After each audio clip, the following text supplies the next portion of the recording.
When I was in high school, um, I got a job at Giant Foods, and right after, probably worked there a couple of months, they changed the name from Giant Foods to Mega Market.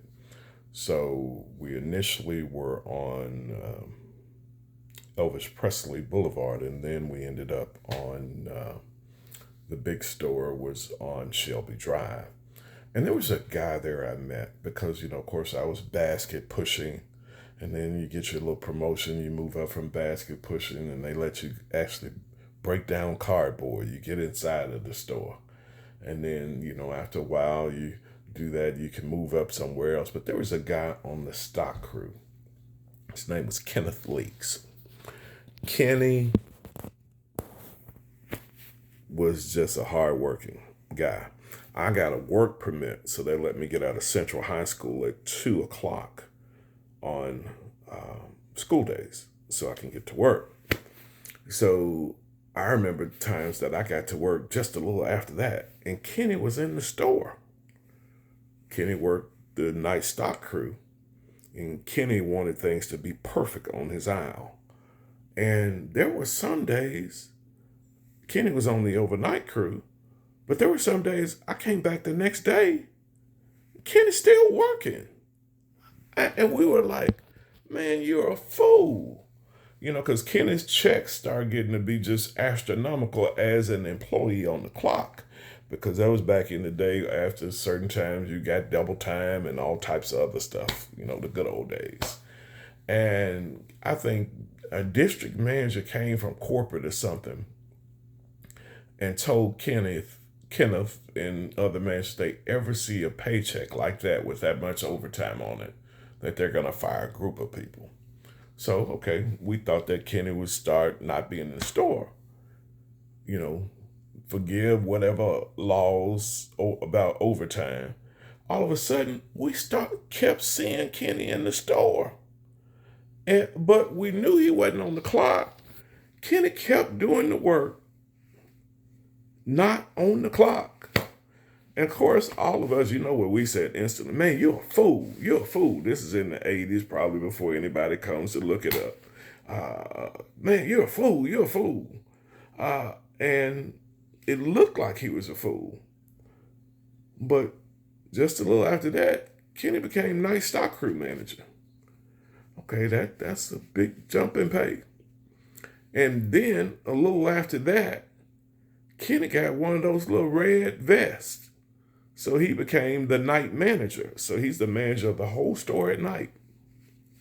We look up, Kenneth becomes the assistant manager. So he's got on the red, he's got the red sport coat on, walking around the store. And that was in the grocery business, was good. That was before, I don't know what they call those things, premiums or things like that. Managers could take little gifts for a little shelf space. That's way back in the day. Probably you go to jail for that now.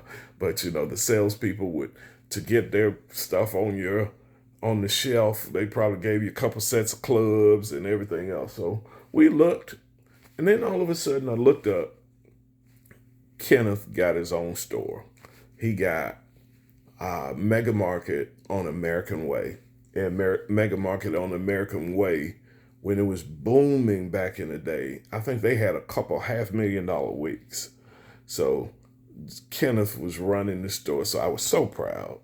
In the grocery business, you can always have a job in the grocery business if you don't mess up. So I love the grocery business because I could always refer young men and, guys that knew me, said, Steve, I'm going to hire them on you.